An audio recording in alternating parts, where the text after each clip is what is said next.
ಇಷ್ಟಪಡ್ತೇನೆ. ಯಾಕೆ ಅಂತ ಹೇಳಿದ್ರೆ, ಎಲ್ಲಾದರೂ ಕ್ಯಾಂಪ್ಕು ಇಲ್ಲದಿದ್ದರೆ ನಮ್ಮ ಈಗ ಅಡಿಕೆ ವ್ಯಾಪಾರ ಯಾರು ಮಾಡ್ತಾರೆ ಅವರೆಲ್ಲ ನಮ್ಮನ್ನು 400-500ರಿಂದ ತೆಗೆದು 250ಕ್ಕೆ ನಿಲ್ಲಿಸ್ತಾಯಿದ್ರು. ನಾವು ರೈತರಿಗೆ ಮಾತಾಡುವಾಗ ಹೇಳ್ತಾರೆ, ಕ್ಯಾಂಪ್ ಕೊಡ 5 ರೂಪಾಯಿ ಕಡಿಮೆ ಪೋಂಡ ಬಜ್ಜೆಯನ್ನು ಕಟ್ಟು ಮಲ್ಪೇರು ನನ್ನ ತಾಯಿಯೇ ಹೇಳೋದು, ಬೇರೆ ಯಾರಲ್ಲ. ನಾನು ತಾಯಿ ಹತ್ರ ಹೇಳೋದು, ನೀವು ಕ್ಯಾಂಪ್ಗೆ ಹೋಗಿ ಬಜ್ಜೆ ಪಾಡ್ಲಮ್ಮ ಅಂತ. ಆಗಲು ದಾದಮ್ಮೆ ಕೊಟ್ಟು ಕಟ್ಟು ಮಾಡ್ತಾ ಇರ್ಬೇಕು. ಹಂಗಾಡ್ದ ನಮ್ಮ ಹಿಂದಿ ಮಾತಾಡೋ ನಕಲಾಡಿದ್ರೆ 2 ರೂಪಾಯಿ ಕಮ್ಮಿ ಆಗೋಲ್ಲ ಅಂತ.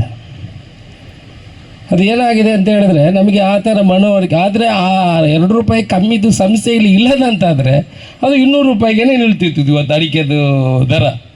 ಆ ರೀತಿ ಆಗ್ತಿತ್ತು. ತಗೊಂಡು ಹೋಗೋರು ಅವರೇ, ವ್ಯಾಪಾರ ಮಾಡೋರು ಅವರೇ.